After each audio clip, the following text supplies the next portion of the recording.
बड़े बड़े चौधरियों की और बड़े बड़े सरमायादारों की चौधराहट मस्जिद में आने के बाद सब फेल।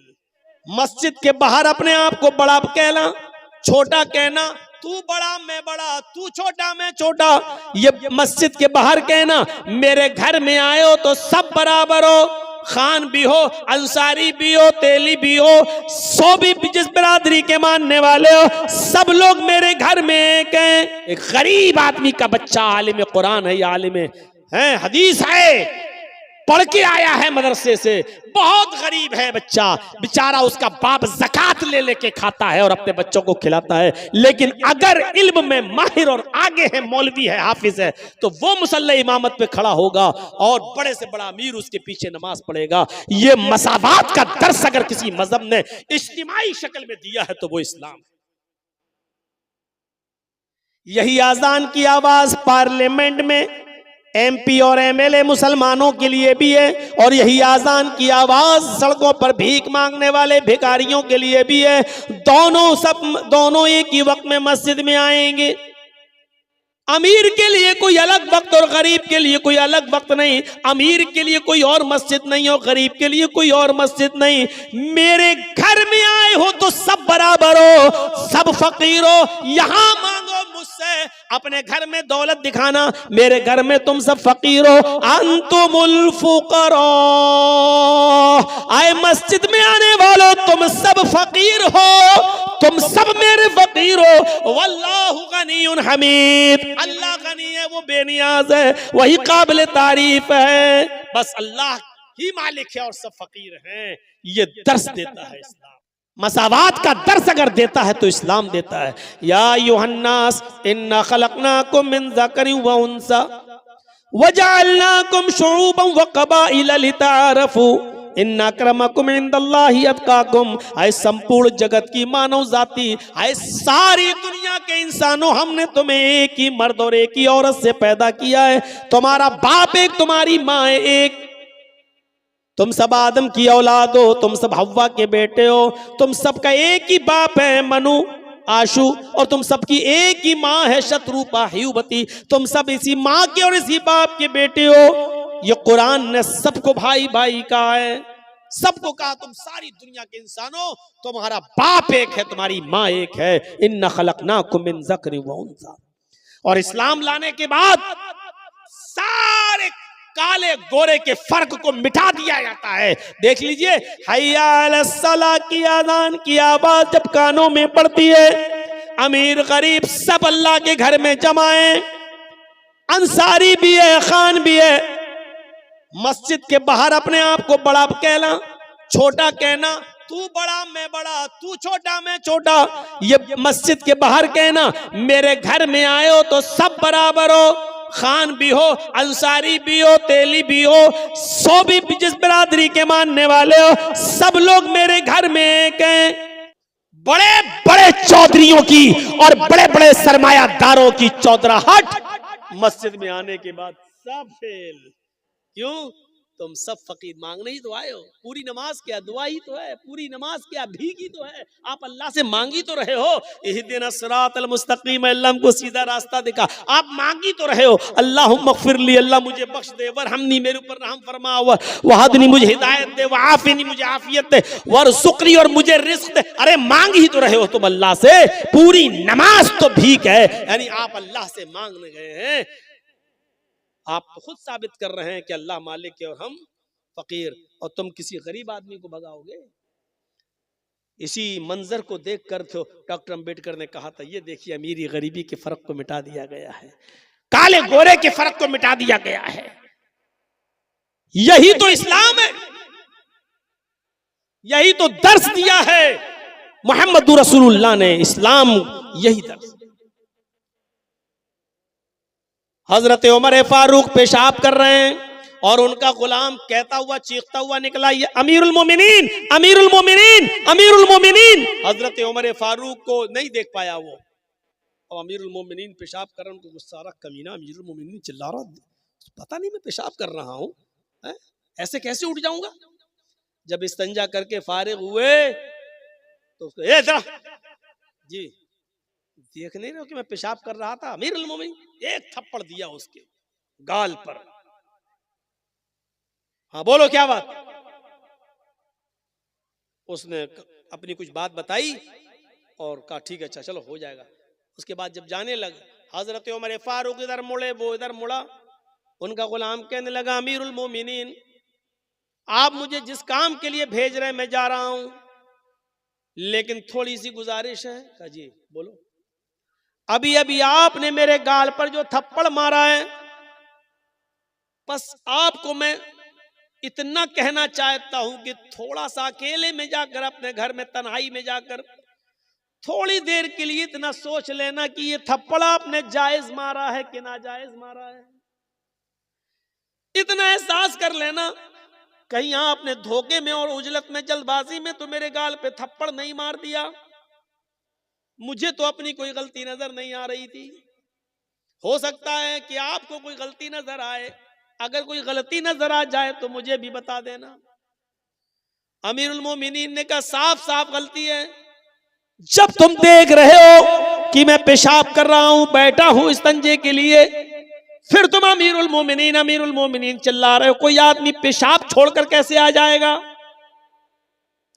उस आदमी ने जवाब दिया, गुलाम ने, अमीरुल मोमिनीन अल्लाह की कसम खाकर कहता हूं, उसकी इज्जत व जलाल की कसम खाकर कहता हूं, मुझे नहीं मालूम था कि आप पेशाब कर रहे हैं बैठे हुए हैं।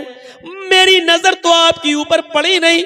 मैं रोजाना आपके दरवाजे पर खड़े होकर अमीरुल मोमिनीन कहता था, आज भी मैंने कह दिया, ये सोच करके आप अंदर होंगे तो बाहर निकल आएंगे। मैंने घर के दरवाजे पर खड़े होकर अमीरुल मोमिनीन चिल्लाया, मैंने मुड़ के नहीं देखा कि आप इधर नाली के किनारे पर बैठकर पेशाब कर रहे हैं। मैंने मेरी नजर आपके ऊपर नहीं पड़ी, और इस बात को मैं अल्लाह की कसम खाकर बता सकता हूं, कह सकता हूं। हजरत उमर फारूक ने कहा, जब तूने अल्लाह की कसम खाकर इतनी बड़ी बात कह दी तो बात ही खत्म है। फिर मैंने तुझे जो थप्पड़ मारा है वो मेरी गलती है, वो मेरा कसूर है। आए मेरे खादिम, तुम भी ये गाल हाजिर है, और तुम भी जोरदार थप्पड़, जितनी जोर से मैंने तुम्हें मारा है उतनी जोर से थप्पड़ तुम मेरे गाल पर मार लो। उसने कहा अमीरुल मोमिनीन मुझे मारना ही नहीं है, बस एहसास दिलाना है। अगर आपको अपनी गलती का एहसास हो गया तो मैंने आपको माफ कर दिया।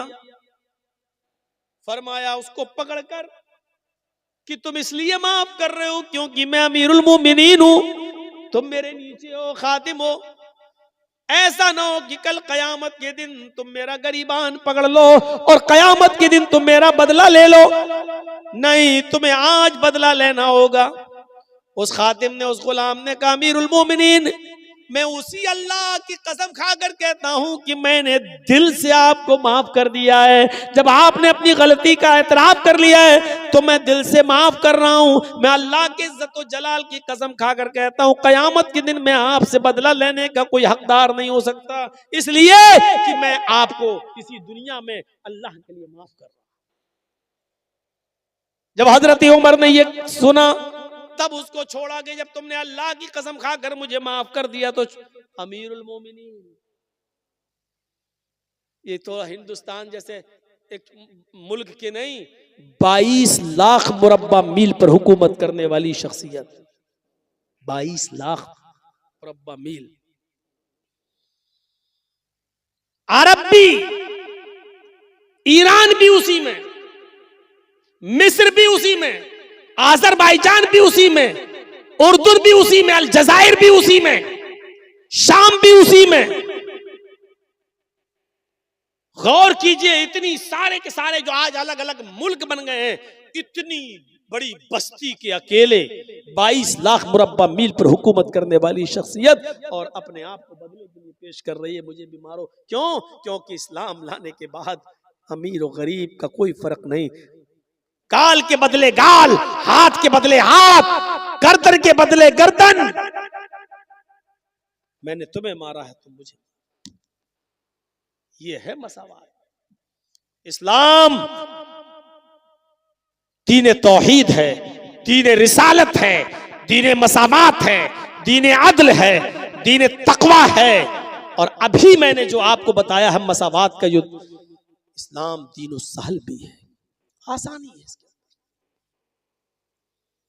बहुत आसानी। पहले जमाने में इतनी आसानियां नहीं थी।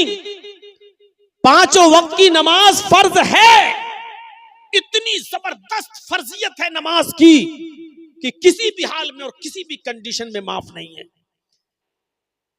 खड़े होकर पढ़ने की ताकत नहीं है तो बैठ के पढ़ो लेकिन पढ़ो, बैठ के पढ़ने की ताकत नहीं है तो लेट के पढ़ो लेकिन पढ़ो, यही आसानी है। यह नहीं कहा कि मर रहे हो लेकिन खड़े होके पढ़ो, यह नहीं कहा जान जा रही हो फिर भी खड़े होके पढ़ो। माफ तो किसी कंडीशन में नहीं है, लेकिन आसानी इतनी दे रखी है कि खड़े होकर पढ़ने की ताकत नहीं तो बैठ के पढ़ो, बैठ के नहीं तो लेट के पढ़ो, इशारे से पढ़ो। होंठ हिलाकर पढ़ सकते हो तो होंठ ही हिलाकर पढ़ो। वुजू करने से तबीयत और खराब हो रही है तो तयम्मुम करके पढ़ो लेकिन पढ़ो। पेशाब की में नलकी पड़ी हुई है, पाइप पड़ा हुआ है, पेशाब की थैली लटकी हुई है, इस कंडीशन में भी आपको नमाज पढ़ना है। मुंह के होंठ हिलाकर पढ़ना है, जबान हिलाकर पढ़ना है, लेकिन पढ़ना है। आसानी। इस्लाम दीन एतदाल, दीन मोतदिल है, इसके अंदर एतदाल ही एतदाल मिलेगा। ज़कात फर्ज है मुसलमानों हम सब के ऊपर, लेकिन जो साहिब इस्तिताअत ना हो, यह नहीं कहा गया कि तुम अपना घर बेचो तब ज़कात दो। एतदाल में ज़कात फर्ज है उन लोगों पर जो साहिब इस्तिताअत हो। हज फर्ज है हम सब के ऊपर, लेकिन जो इन इस्तिताअत इलैहि सबीला, जो वहां तक जाने की ताकत रखता हो। हज फर्ज है मुसलमान पर, लेकिन ये नहीं कहा गया कि अपनी दुकान बेचकर जाओ लेकिन जाओ, ये नहीं कहा गया अपना मकान बेचकर जाओ लेकिन जाओ। आसानी है इस्लाम। पानी नहीं मिल रहा है तो तयम्मुम करके नमाज पढ़ लो। एतदाल है और सहूलत है इस्लाम के अंदर। मेरे भाइयों, इससे ज्यादा सहूलत और क्या होगी कि एक शख्स आया अल्लाह के रसूल के पास और कहने लगा हलक तो या रसूल अल्लाह, बुखारी के अल्फाज, अल्लाह के रसूल मैं तो हलाक हो गया, बर्बाद हो गया। आपने कहा क्यों, क्या हुआ? कहा अल्लाह के रसूल रोजे की हालत में बीवी से हम बिस्तरी कर ली। आपने कहा अच्छा, गलती तो हुई है तुमसे, लेकिन इस्लाम के अंदर रास्ता है, और वो रास्ता ये है कि इस एक रोजे को तो तुम्हें पूरा करना ही पड़ेगा बाद में। अब एक गुलाम आजाद करो। कहा अल्लाह के रसूल पूरी जिंदगी हमें गुलामी करते हुए हो गई दूसरे की, हम कहां के गुलाम आजाद कर पाएंगे।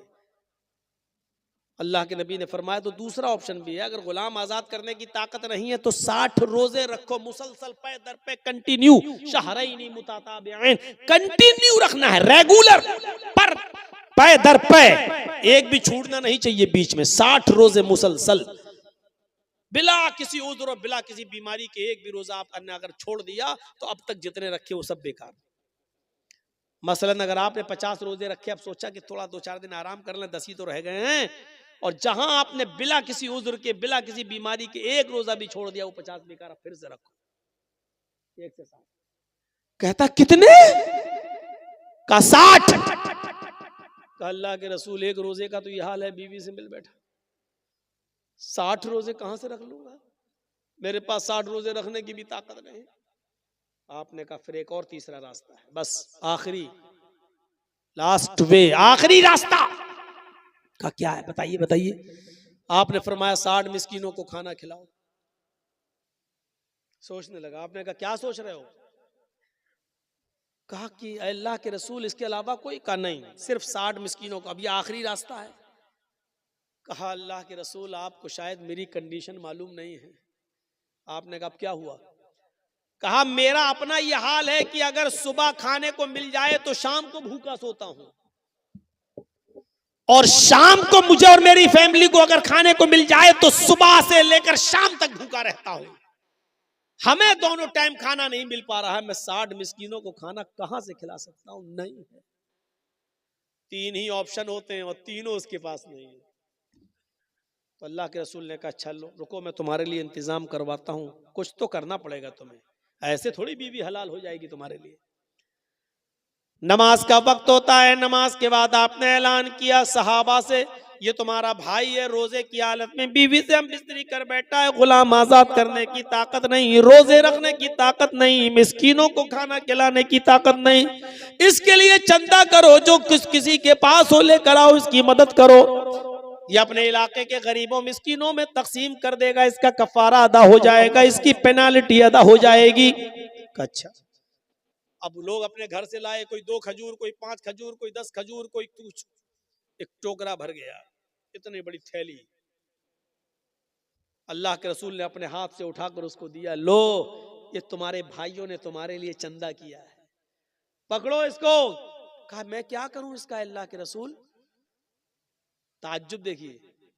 कहा अल्लाह के नबी ने, जाओ अपने कबीले में, अपने खानदान में जाओ और इसको अपने इलाके के गरीबों में, अपने कबीले के गरीबों में तकसीम कर दो, तुम्हारा कफारा अदा हो जाएगा और तुम्हारी बीवी हलाल हो जाएगी तुम्हारे लिए, जाओ। कहने लगा अल्लाह के नबी सल्लल्लाहु अलैहि वसल्लम, मैं अपने कबीले में किसको दूं? आपने कहा बताया तो, अपने इलाके के गरीबों में, मिस्कीनों में बांट दो। कहने लगा अल्लाह की कसम, पूरे गांव में, पूरे कबीले में, पूरे खानदान में मुझसे ज्यादा गरीब कोई है ही नहीं। ये सुना तो अल्लाह के नबी के चेहरे पर मुस्कुराहट आ गई, आपके दांत दिखाई देने लगे, आपकी बाँछें खिल उठी और हंसते हुए कहा तो तू ही ले जा, जा खुद खा ले और अपने बच्चों को खिला दे, तेरा कफारा अदा हो जाएगा, जा। इससे ज्यादा आसानी कौन से मजहब पे और किस मजहब में मिलेगी? आपको ताज्जुब होना चाहिए।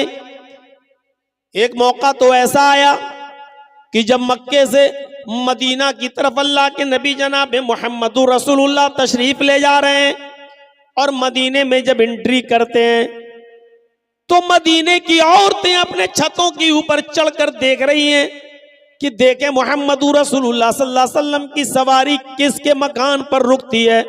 वो मोहम्मदुर रसूलुल्लाह का दीदार करना चाहती थी।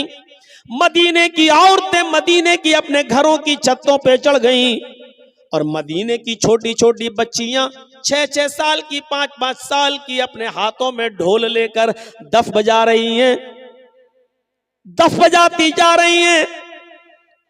मदीने की छोटी छोटी बच्चियां और गीत गाती जा रही हैं। आज मदीने का हर एक शख्स खुश है कि आज मोहम्मदुर रसूलुल्लाह हमारे यहाँ तशरीफ ला रहे हैं।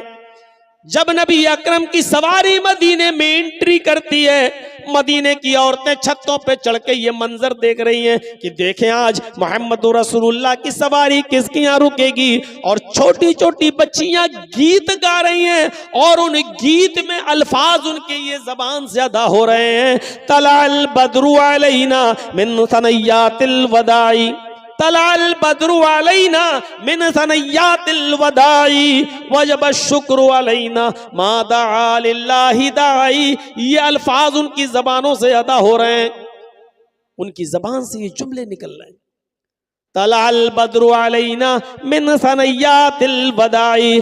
अल्लाह का शुक्र है आज 14वीं रात का चांद फारान की चोटियों से चमका है। आज मक्के से तुलू हुआ है और मदीने में तशरीफ लाया है। आज फारान की चोटियों से 14वीं रात का चांद चमका है, नमूदार हुआ है। वजब शुक्र अलैना मा दआ लिल्लाहि दाई। इस पर हम अल्लाह का जितना भी शुक्र अदा करें वो कम है, इस पर हम अल्लाह की जितनी भी तारीफ करें कम है। नबी अकरम की शान में वो छोटी छोटी 5-5, 6-6 साल की बच्चियां ये गीत गा रही हैं। अल्लाह के नबी ने जब उनकी जबान से निकलने वाले इस गीत को सुना तो आप मुस्कुरा दिए। जब आप मुस्कुराए और मदीने की छोटी छोटी बच्चियों ने जब मोहम्मदुर रसूलुल्लाह को देखा तो उनकी जबान से ये जुमला भी निकल गया। एक लड़की छोटी सी बच्ची ने ये जुमला अपनी जबान से अदा कर दिया, वफीना नबियुन यअलमु मा फी गद। आए मदीने वालों, आज हमारे दरमियान एक ऐसे नबी तशरीफ लाए हैं, आज हमारे दरमियान एक ऐसे पैगंबर आ गए हैं जो कल की बात भी जानते हैं, जो कल का इल्म भी रखते हैं, कल क्या होने वाला उनको मालूम है। अल्लाह के नबी जनाब मोहम्मद रसूलुल्लाह ने जब ये जुमला उस छोटी सी बच्ची के मुंह से सुना तो आप अपनी सवारी से उतर गए और उस छोटी सी बच्ची के पास आए और आपने फरमाया दई हाज़िहिल कलिमात, बेटी इस जुमले को छोड़ दो, बेटा इस जुमले को पढ़ना छोड़ दो, इनको ये जुमला मत पढ़ो, वही पढ़ो जो तुम पहले पढ़ रही थी। तलअल बद्रु अलैना मिन सनयातिल वदाई वजब शुक्र अलैना मा दआ लिल्लाहि दाई, वही पढ़ो, ये ना कहो फीना नबिय्युन यअलमु मा फी गद, ये मत कहो कि हमारे पास एक ऐसे रसूल आए हैं जो कल की बात जानते हैं। बेटी अल्लाह की कसम मुझे नहीं मालूम कि कल मेरे साथ क्या होगा, तुम्हारे साथ क्या होगा, मुझे कल का इल्म नहीं है। अल्लाह के रसूल ने शिर्क को इतना भी गवारा नहीं किया। आप नहीं चाहते थे कि अल्लाह के इल्म में हमको भी शरीक किया जाए। मेरे भाइयों, उस छोटी सी बच्ची को भी, छोटी छोटी बच्चियों के कपड़ों पे कौन नजर डालता है, छोटी छोटी बच्चियों की हरकतों पे कौन नजर डालता है? लोग कहते बच्ची है, छोटी है, चलो कोई बात नहीं। मेरे भाइयों, अल्लाह के रसूल भी चाहते तो ऊँटनी से आगे बढ़ सकते थे, अरे बच्ची है कह दिया, लेकिन नहीं, आप ऊँटनी से उतरे क्योंकि आप जानते थे कि अगर आज मैंने इसको टोका नहीं और इसके अकल में और दिमाग में अगर ये बात बैठ गई तो फिर बुढ़ापे तक नहीं निकलेगी। क्योंकि बच्चों को जो शुरू में पढ़ाया और बताया जाता है मेरे भाइयों, वो बुढ़ापे तक उनकी अकल में पैवस्त रहता है। जब बड़े होने के बाद उनको कहा जाए कि ये काम छोड़ो तो क्या कहते हैं वो लोग, अरे ऐसे कैसे छोड़ दें, हम अपने बाप दादा के जमाने से करते चले आ रहे हैं, बाप दादा को हमने ऐसे ही करते हुए देखा है। बड़ा मुश्किल हो जाता है किसी चीज को छुड़वाना। अल्लाह के रसूल ने उसी वक्त उन बच्चियों से कहा दई हाज़िहिल कलिमात, इन कलिमात को छोड़ो, वही पढ़ो जो पहले पढ़ रही थी। अल्लाह की कसम मुझे नहीं मालूम कि कल मेरे और तुम्हारे साथ क्या मामला किया जाए। ये इस्लाम की खुसूसियत है मेरे भाइयों।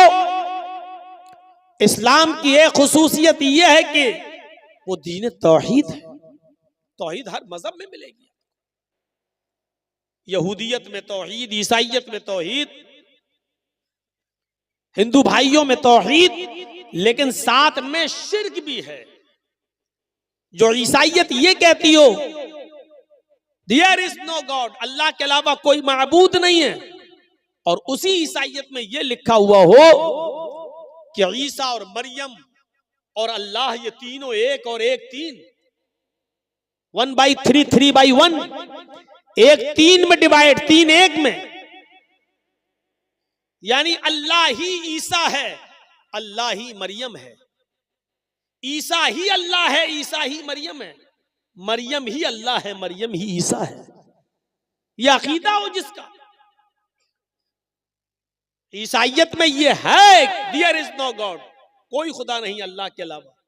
लेकिन उसी ईसाइयत में शिर्क भी है, और शिर्क क्या है? वो अल्लाह ही को ईसा और अल्लाह ही को मरियम भी मानते हैं।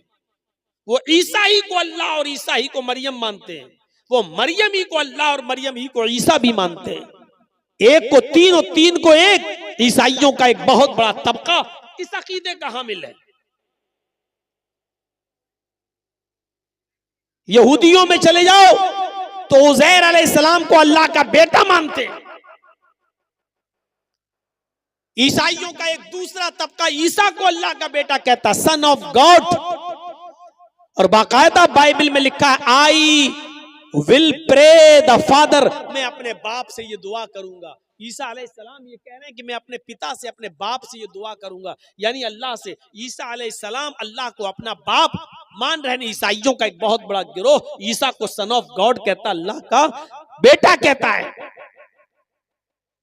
हमारे हिंदू भाइयों में भी 33 करोड़ देवी देवता हैं, जहां ये लिखा हो एकम ब्रह्मा द्वितीय नास्ते, एक ही ब्रह्मा है दूसरा नहीं, एक ही ब्रह्मांड का रचयिता और रचनाकार, मास्टर ऑफ वर्ल्ड, एक क्रिएटर ऑफ यूनिवर्स एक ही है दूसरा नहीं। जहां इतनी बड़ी तौहीद हो वहां यह भी लिखा है कि 33 करोड़ देवी देवता हैं तुम्हारे।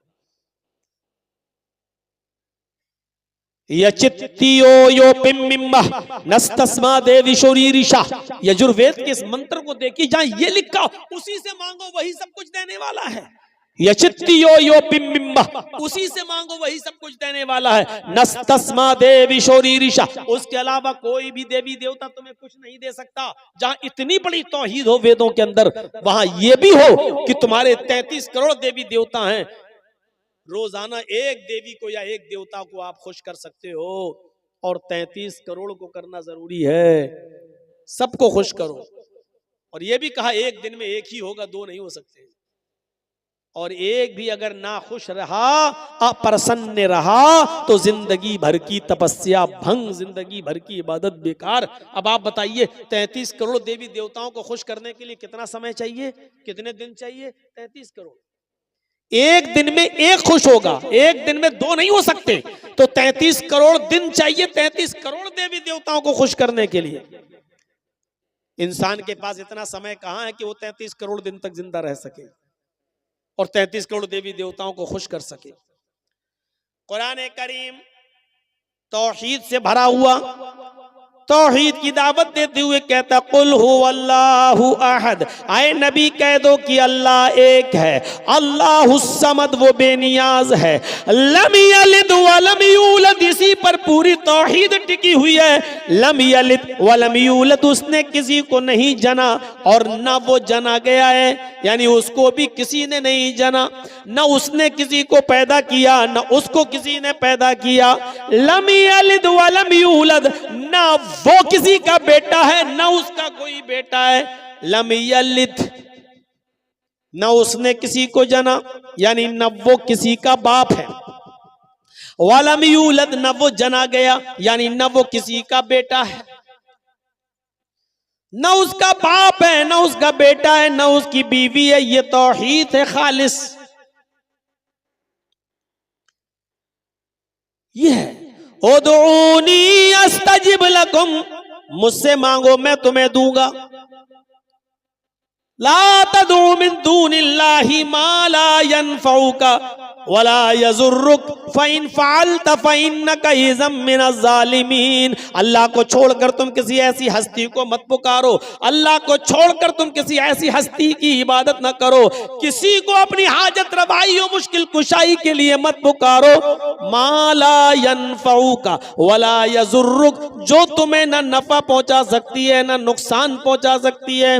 मा ला यनफउका वला यजुर्रुक, जो तुम्हें न नफा दे सकती है न नुकसान पहुंचा सकती है। माला यनफउका वला यजुर्रुक, जो तुम्हें न नफा दे सकता है न नुकसान पहुंचा सकता है। फ़इन फ़अल्ता फ़इन्नका इज़म मिनज़ ज़ालिमीन, अगर तू ऐसा करेगा तो जालिमों में लिखा जाएगा। फ़इन फ़अल्ता फ़इन्नका इज़म मिनज़ ज़ालिमीन, अगर तू अल्लाह को छोड़कर किसी और से मदद तलब करेगा, मांगेगा, पुकारेगा, तो तू जालिम कहलाएगा। यही तौहीद है। इस्लाम की खुसूसियत यह है कि ये दीने तौहीद है। दूसरी खुसूसियत यह है कि रिसालत का सही तसव्वुर इस्लाम ने पेश किया है। दुनिया में जितने भी मज़ाहिब हैं, किसी भी मजहब के मजहबी इंसान मजहब को उठाकर देख लो, वो किसको मानते? जिसको भी मानते हैं उन्होंने उसको इंसान ही नहीं रहने दिया। कोई एक मजहब उठा दो, कोई एक धर्म, गौतम बुद्ध के मानने वालों ने, आप चले जाइए नेपाल लुम्बिनी में, मैं गया हूं, गौतम बुद्ध का मंदिर, मुझे जब मेरा प्रोग्राम था लोग मुझे घुमाने के लिए ले गए, मुझे दिखाया, गौतम बुद्ध में के मूर्ति के नीचे लिखा हुआ है बुद्ध भगवान। वो गौतम बुद्ध, वो गौतम जो अपने सच्चाई की तलाश में निकले, अपनी बीवी को छोड़ा, अपने बेटे राहुल को छोड़ा और सच्चाई की तलाश में जंगलों में निकल गए, लकड़ियां चबा चबा कर जंगल में घूमते रहे और अपनी परवरिश करते रहे और सच्चाई की तलाश में रहे। जो एक इंसान थे, लेकिन उनके मानने वालों ने इंसानियत के दर्जे से उनको निकाल कर भगवान का दर्जा दे दिया। और आज गौतम बुद्ध के मंदिर पर आप देखेंगे लिखा होगा बुद्ध भगवान। बहुत दूर मत जाइए, दिल्ली चले जाइए, सिखों के गुरुद्वारे में चले जाइए, आप चांदनी चौक पर जहां गुरु नानक जी की मूर्ति बनी हुई है, आप अंदर जाएंगे तो आपके सर पे वो लोग रुमाल रख देंगे, कुछ कपड़ा रख देंगे और कहेंगे कि अब जाइए आप। कोई भी जा सकता है वहां, लेकिन उनके जो कानून है उसको फॉलो करना पड़ेगा। सर पे कुछ कपड़ा वपड़ा रख के, रुमाल वगैरह रख के आप जा सकते हैं। मैंने देखा है मेरे भाइयों, आज भी गुरु नानक की मूर्ति पर लिखा है नानक भगवान। वो गुरु नानक, जब आप गुरु ग्रंथ पढ़ेंगे तो गुरु नानक का एक वाकया गुरु ग्रंथ में आपको मिलेगा, एक मुसलमान के ताल्लुक से, कि बहुत कंजूस और बखील एक मुसलमान था। चमड़ी चली जाए दमड़ी न जाए, 1 रुपया नहीं देगा उसके बदले में, चाहे उसकी चमड़ी उधेड़ ली जाए। लगता है ऐसा शख्स खाने में अगर मक्खी भी गिर जाए तो निकाल के फेंकता नहीं होगा, पहले चूसता होगा फिर फेंकता होगा। इतना कंजूस बखील मुसलमान।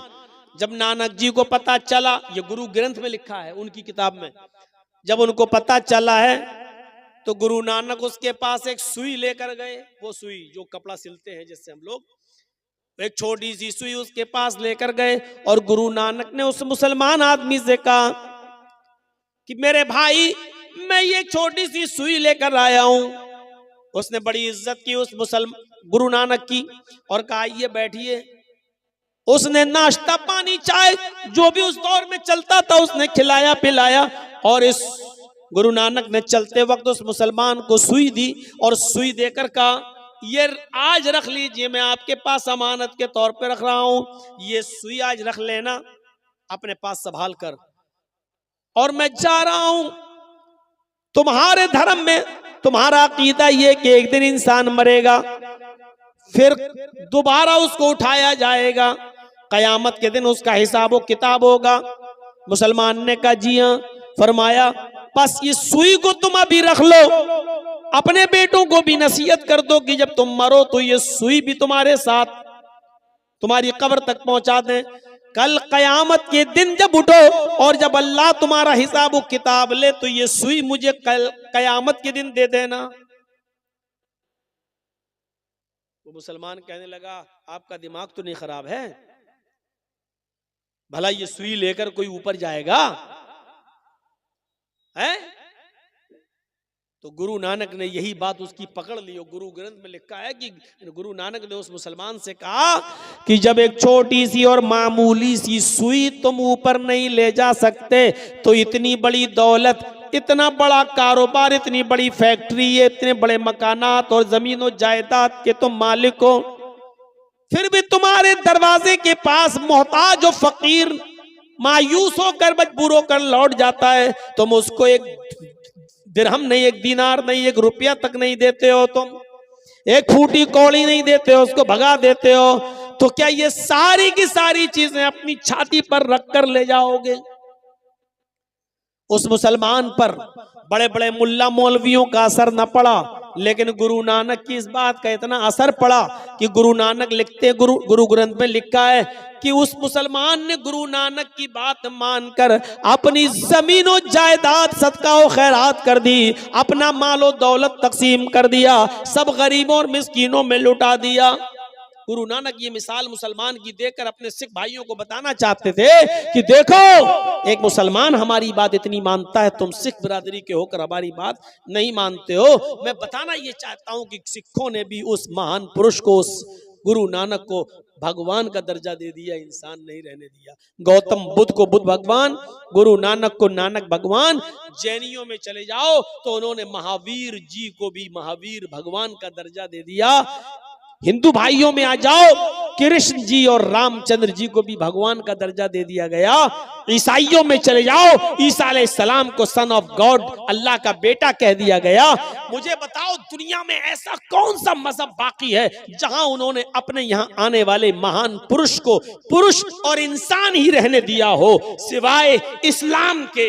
इस्लाम वो मजहब है जो अपने दरमियान आए हुए पैगंबर जनाबे मोहम्मद रसूलुल्लाह को इंसान मानता है, भगवान खुदा का दर्जा नहीं देता है, बल्कि अल्लाह ताला अपने नबी की जबान से यह ऐलान भी करवा रहा है कि आए नबी कह दो कहीं ऐसा ना हो कि आपके इंतकाल के बाद दुनिया वाले आपको भी पूजने लगे, आपकी भी इबादत करने लगे, आपको भी भगवान का या खुदा का दर्जा दे दें। इसलिए अपनी जबान से कह दो। अल्लाह के नबी ने इस दुनिया में अपनी जबान से ऐलान किया, कुल इन्नमा अना बशरुम मिस्लुकुम, कुल इन्नमा अना बशरुम मिस्लुकुम। आए नबी कह दो कि मैं तुम्हारी तरह का एक बशर हूँ। आए नबी कह दो कि मैं तुम्हारी तरह का एक इंसान हूँ। आए नबी कह दो कि मैं तुम्हारी तरह एक बशर हूँ, तुम्हारी तरह मिस्लुकुम। उठने में, बैठने में, लेटने में, सोने में, जागने में, खाने में, पीने में, चलने में, फिरने में, शादी ब्याह में, बीमारी में, सेहत में, मैं तुम्हारी तरह का एक इंसान हूं। तुम्हारे दो हाथ मेरे भी दो हाथ, तुम्हारे दो पैर मेरे भी दो पैर, तुम्हारा एक सर मेरा भी एक सर। तुम्हें बीमारी होती है मैं भी बीमार होता हूं, तुम्हारे बीवी बच्चे हैं मेरे भी बीवी बच्चे हैं, तुम खाते हो पीते हो मैं भी खाता हूं और पीता हूं। और यही तो वजह थी कि अरब के लोग मोहम्मदुर रसूलुल्लाह को रसूल नहीं मानते थे। वो कहते थे ये कैसा आदमी है, अपने आप को रसूल कह रहा है। क्या एक हमारी तरह उठने बैठने चलने फिरने वाला इंसान भी रसूल हो सकता है? और वो कहते थे मा लिहाज़र रसूल याकुलु ताम व यमशी फिल अस्वाक, ये कैसा रसूल है जो हमारी तरह खाता पीता भी और बाजारों में चलता फिरता भी है। यानी उनकी नजर में ये बड़ी अजीब चीज थी। वो कहते थे कि कोई इंसान भी रसूल हो सकता है, चलने फिरने वाला भी। अरब के लोग इंसान मानते थे लेकिन रसूल नहीं। हमारे यहाँ पर एक मुसलमानों का बहुत बड़ा तबका मोहम्मदुर रसूलुल्लाह को रसूल मानता है लेकिन इंसान नहीं। गौर कीजिए, वो रसूल नहीं मानते थे लेकिन इंसान मानते थे। कहते थे माले हाजर रसूल याकुलु ताम व यमशी फिल अस्वाक, ऐसा इंसान भी रसूल हो सकता है जो खाता पीता हो और चलता फिरता हो बाजारों में। हमारी तरह खाता पीता है, हमारी तरह बाजारों में चलता घूमता है और कह रहा रसूल है। कैसे हम मान लें? और हम रसूल मानते हैं और कहते हैं कि वाह साहब हम जैसे नहीं। इसमें कोई शक नहीं कि अल्लाह के नबी उठने में, बैठने में, लेटने में, सोने में, जागने में, खाने में, पीने में हमारी तरह के एक इंसान थे। और ऐसे इंसान थे कि अल्लाह के नबी सल्लल्लाहु अलैहि वसल्लम के पास एक शख्स आता है, एक सहाबी बदवी अराबी देहाती आता है और आने के बाद कुछ बात कहना चाहता अपने इलाके की। अल्लाह के नबी सल्लल्लाहु अलैहि वसल्लम ने कहा हाँ बोलो क्या बात। वो आया और कुछ कहना चाह रहा है, अल्लाह के रसूल, और कांपने लगा, थर्राने लगा। अल्लाह के नबी ने कहा बोलो क्या बात है, क्यों डर रहे हो, बोलो। कहा कि वो मैं अपने इलाके के लिए, फिर कांपने लगा। अल्लाह के रसूल अपनी जगह से उठे और उस देहाती के पास, उस अराबी के पास गए और जाने के बाद उसके दोनों कांधों को पकड़ा, ऐसे दोनों कांधों को पकड़ा और कहा ला तखफ, डरो नहीं, क्यों डर रहे हो। और आगे जो जुमले कहे वो देखिए, इन्नी लस्तु बी मलिक, मैं बादशाह नहीं हूं। क्यों डर रहे हो, मैं बादशाह नहीं हूं। मेरे सामने तुम कुछ बात कहना चाहते हो कहो। इन्नी लस्तु बी मलिक, मैं बादशाह नहीं हूं। अब उसने सोचा हाँ ये तो सही कह रहे हैं, मैं बादशाह नहीं हूं। और उसका डर उसके दिल से निकालने के लिए आपने कहा अनबनु इमरातिन ताकुलुल कदीद, बोलो जो बोलना हो, मैं बादशाह नहीं हूं, डरो मत। मैं भी एक ऐसी औरत का बेटा हूं, मुझे भी ऐसी माँ ने पैदा किया है, मैं भी एक ऐसी औरत के पेट से बाहर आया हूं जो गोश्त के सूखे टुकड़े खाती थी। अनबनु इमरातिन ताकुलुल कदीद, मैं भी ऐसी माँ का बेटा हूं जो गोश्त के सूखे टुकड़े खाती थी। कदीद अरब के अंदर क्या करते थे, ऊंट का गोश्त, जैसे ऊंट को नहर किया, 2 किलो 4 किलो 5 किलो का बड़ा टुकड़ा उसका काटा और उसको साल्ट लगाकर, नमक वगैरह लगाकर उसको धूप में खुश्क कर लिया जाता था, धूप में उसको सुखा लिया जाता था, और फिर जरूरत जब पड़ती थी तो उसी में से थोड़ा थोड़ा काट कर जरूरत के वक्त पका लिया करते थे और खा लिया करते थे, और बाकी टुकड़ा रखा रहता था। फिर कभी जरूरत पड़ी एक हफ्ते बाद फिर थोड़ा सा काटा, फिर पकाया और खाया। इस गोश्त को कदीद कहते हैं अरबी जबान में। तो अल्लाह के नबी ने क्या फरमाया, आना बनो इमरातिन ताकुलुल कदीद। क्यों डरते हो मुझसे? मैं भी ऐसी मां का बेटा हूं जो गोश्त के सूखे टुकड़े खाती थी, यानी ताजा गोश्त भी जिसको खाने को नहीं मिलता था। कभी 4-5 किलो का टुकड़ा साल्ट नमक वगैरह लगा के धूप में सुखा लिया और जरूरत पड़ी तो उसी में से काट के पका लिया। ये गोश्त का टुकड़ा 2-2, 3-3, 4-4, 5-5 महीने चला करता था। गोश्त के सूखे टुकड़े खाने वाली औरत का बेटा हूं मैं। उसके बाद उस देहाती का डर निकला नबी अकरम सल्लल्लाहु अलैहि वसल्लम के ताल्लुक से, और फिर उसने अपनी बात अल्लाह के रसूल के सामने रखी।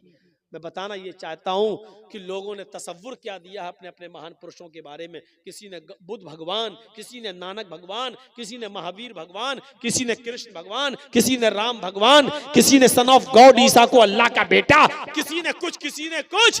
लेकिन इस्लाम ने तसव्वुर यही दिया कि मोहम्मदुर रसूलुल्लाह भगवान नहीं थे, खुदा नहीं थे, अल्लाह नहीं थे, बल्कि वो एक ऐसी मां के बेटे थे जो गोश्त के सूखे टुकड़े खाती थी। यहां से हम अंदाजा लगाएं कि खुसूसियत क्या है इस्लाम की। इतनी सादगी कोई पेश करेगा?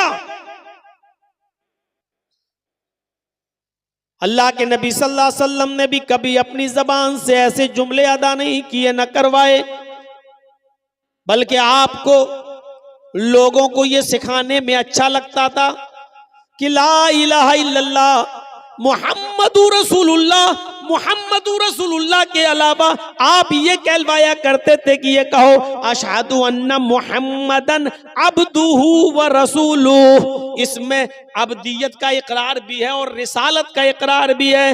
इस बात का इकरार करो और गवाही दो कि अल्लाह के अलावा कोई माबूद नहीं, और इस बात की भी गवाही दो कि मोहम्मद अब्दुहु अल्लाह के बंदे हैं और उसके रसूल हैं। इस बात का इकरार करो कि पहले बंदे हैं और बाद में रसूल हैं। तो मेरे भाइयों, ये इस्लाम ने तालीम दी है और शिक्षा दी है।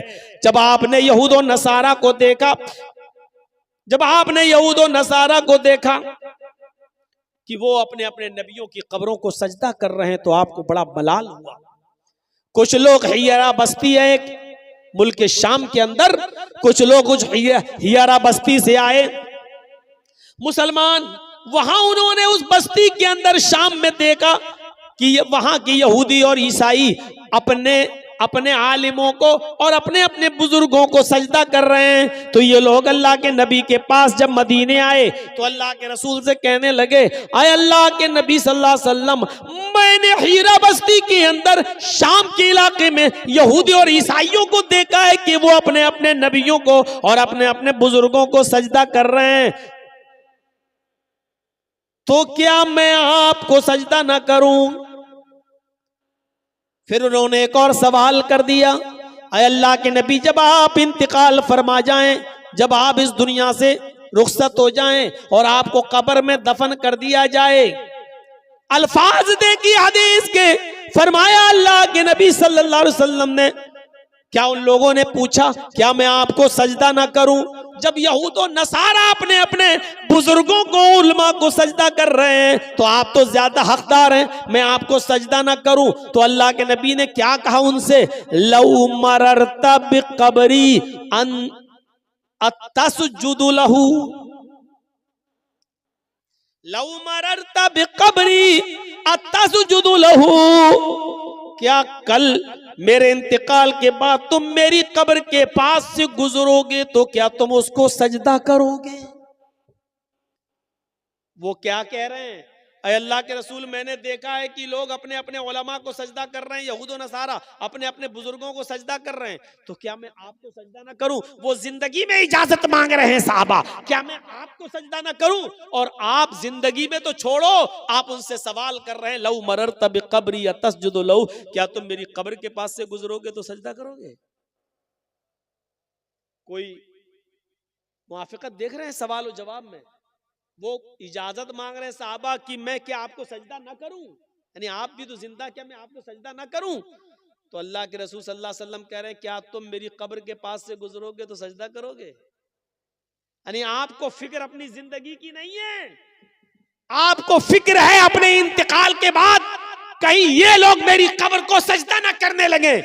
जिंदगी में तो मैं इनको रोक लूंगा, अभी मैं बहयात हूं, मैं इनको मना कर दूंगा, मैं इनको रोक लूंगा, अभी तो मेरे पास ताकत है रोकने की, अभी मैं मना कर दूंगा, नहीं मुझे सजदा बिल्कुल मत करो। तो जिंदगी में तो मैं रोकने की ताकत रखता हूं, तो आपको फिक्र हुई कहीं मेरे इंतकाल के बाद ये सजदा ना करने लगे मेरी कब्र पर। तो आपने क्या कहा? लऊ मररत बिक़ब्री अतस्जुदु लहू, कल तुम मेरी कब्र के पास से गुजरोगे तो सजदा करोगे? उन्होंने कहा ला, नहीं अल्लाह के रसूल, नहीं, कब्र के पास से गुजरूंगा तो सजदा नहीं करूंगा। आपने कहा फला तफअलू, ऐसा करना भी नहीं। उन्होंने कहा मैं नहीं करूंगा, आपने कहा ऐसा करना भी नहीं। उसके बाद अल्लाह के नबी ने फरमाया, लानतुल्लाहि अलल यहूदी वन नसारा इत्तखज़ू कुबूर अंबियाइहिम मसाजिद, अल्लाह की लानत हो यहूदियों पर और नसरानियों पर, जिन्होंने अपने अपने अंबिया की, अपने अपने पैगंबरों की कब्रों को सजदागाह बना लिया, जिन्होंने अपने अपने रसूलों की और अपने अपने नबियों की कब्रों पर सजदा करने की जगह बना लिया। साहिब अर्रहीक़ुल मख्तूम मौलाना सफ़ीउर रहमान साहब मुबारकपुरी रहमतुल्लाह अलैह की किताब पढ़िए, माया नाज़ तसनीफ़ अर्रहीक़ुल मख्तूम। और आखिरी वक्त के नबी के हालात, तो नबी अकरम ने इंतकाल से 2 दिन पहले ये दुआ भी मांगी थी अल्लाह तबारक व तआला से, अल्लाहुम्मा ला तजअल क़ब्री वस्नन युअबद, अल्लाहुम्मा ला तजअल क़ब्री वस्नन युअबद, आय अल्लाह मेरे इंतकाल के बाद मेरी कब्र को बुत खाना ना बना देना, अल्लाह मेरी कब्र को मेरे इंतकाल के बाद ऐसी जगह ना बना देना जहां लोग इबादत करने लगे, मेले ठेले लगने लगे, जियारतें होने लगे, चिराग जलने लगे, ये सब होने लगे। आपने मना किया और आपने फरमाया, दुआ भी की, अल्लाह पहले तो ये कहा अल्लाह की लानत हो यहूद और नसारा पर जिन्होंने अपने अपने नबियों की कब्रों को सजदागाह बना लिया, और बाद में ये दुआ भी कर ली कि अल्लाह मेरी कब्र को सजदागाह मत बना देना, मेरी कब्र को चूमने चाटने की जगह ना बना देना। मेरे भाइयों, यहां से आप सीखिए कि आपने अपने बारे में क्या कहा। ये सिर्फ इस्लाम की खुसूसियत है, सिर्फ इस्लाम की, वरना हिंदू धर्म, हिंदू भाइयों में देवी देवता नहीं। एक बेटा अपने शराबी और जुआरी बाप के भी पैर छूता है और उसको भी रुकू करता और सजदा करता है। एक पत्नी अपने जुआरी और कबाबी पति के भी पैर छूती है। इस्लाम के तसव्वुर को समझने की कोशिश करो तो इस्लाम तौहीद, दीन तौहीद भी है, दीन रिसालत भी है, रिसालत का सही तसव्वुर पेश करता है। और हिंदू मजहब की किताबों में भी लिखा है कि आखिरी नबी भगवान नहीं इंसान होगा, उसका नाम अहमद होगा। वेदाहामिद पुरुष महानिमादित्य वरुण तपस प्रस्तात यन्याय, वेदाहामिद पुरुष अहमद पैदा होगा, अहमद जन्म लेगा, पुरुष से महानिमादित्य महान पुरुष होगा, उसके बराबर कोई दूसरा नहीं होगा। पुरुष इंसान कहा गया है वेदों में, अहमद नाम बताया गया है। अल्लाह के नबी के 2 नाम थे ना, एक मोहम्मद और अहमद, दोनों नाम कुरान में आए हैं। मोहम्मद नाम आपके दादा अब्दुल मुत्तलिब ने रखा है और अहमद नाम आपकी माँ आमिना ने रखा है, और दोनों नाम कुरान में आए हैं। मुहम्मदुर रसूलुल्लाह वल्लज़ीना मअहु अशिद्दाउ अलल कुफ्फारि रहमाउ बैनहुम, ये मोहम्मद नाम भी आया है।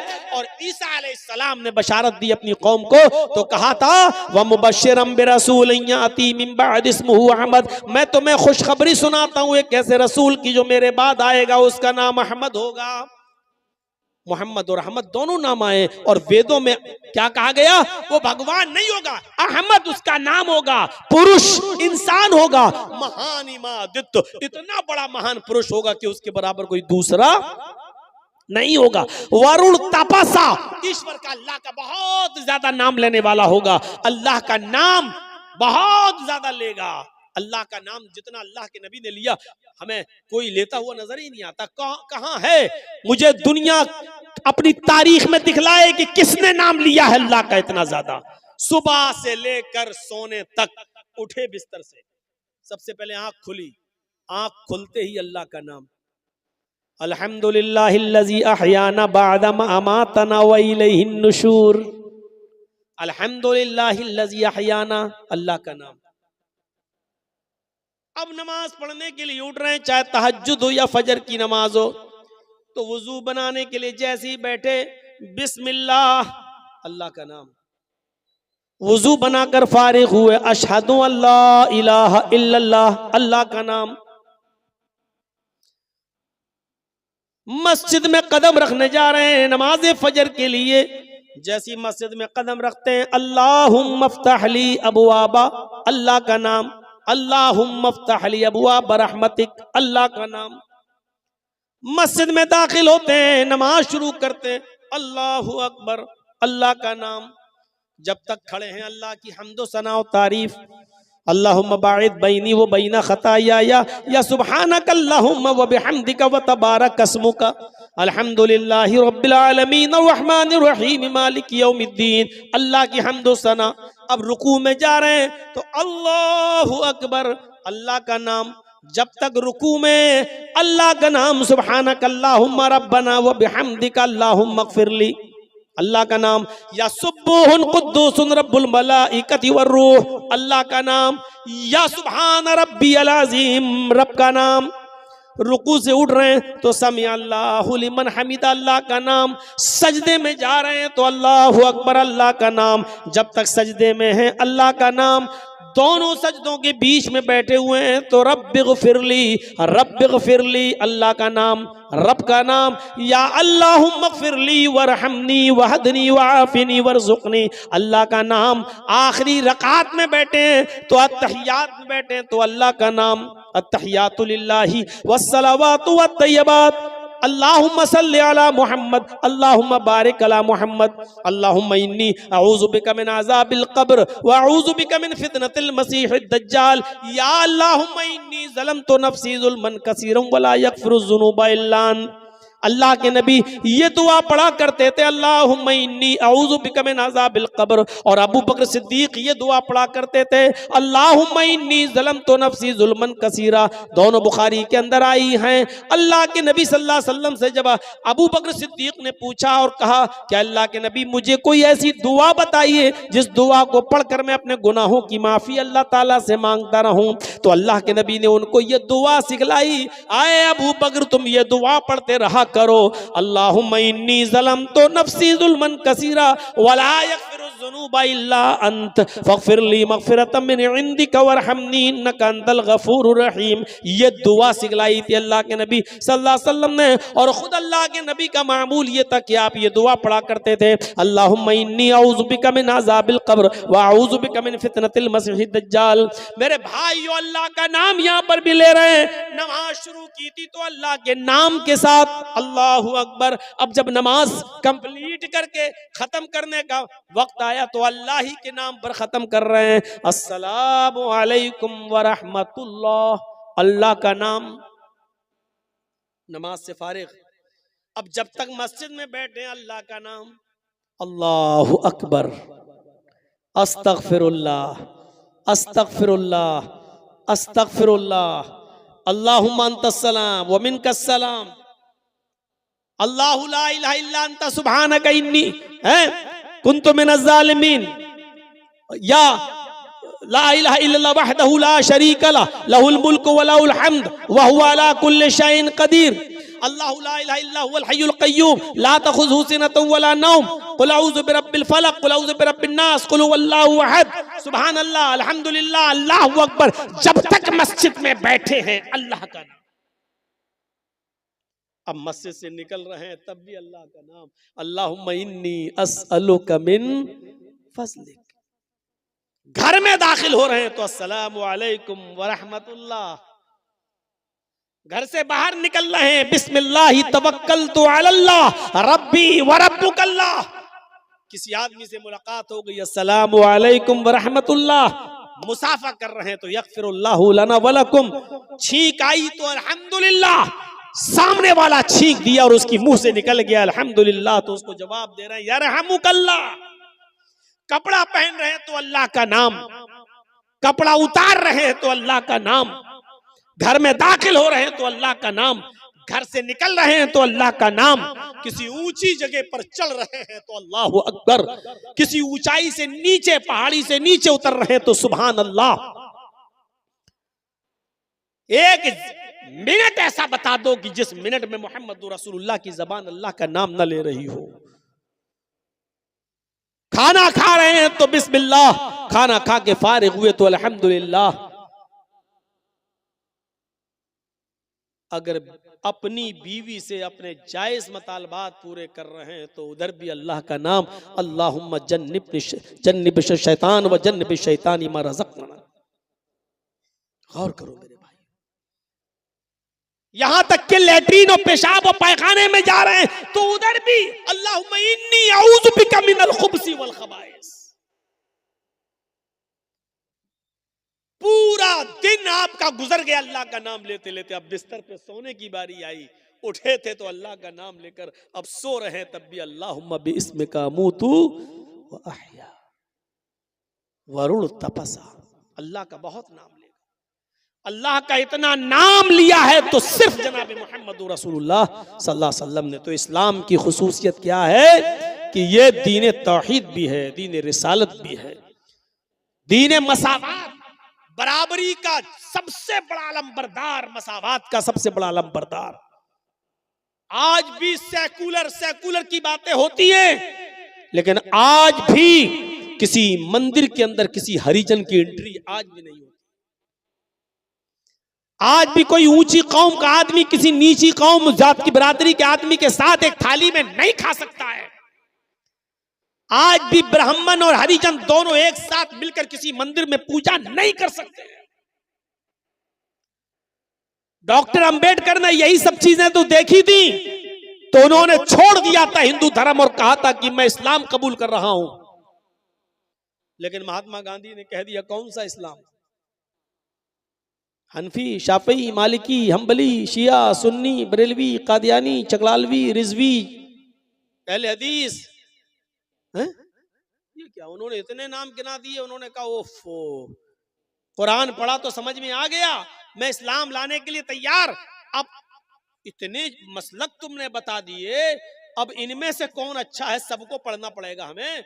अगर एक साल भी सबको पढ़ा तो 72 साल लग जाएंगे, 72 फिरकों को पढ़ने में। इतनी तो मेरी जिंदगी भी नहीं रह गई। गौर कीजिए, कुरान पढ़ा तो समझ में आ गया।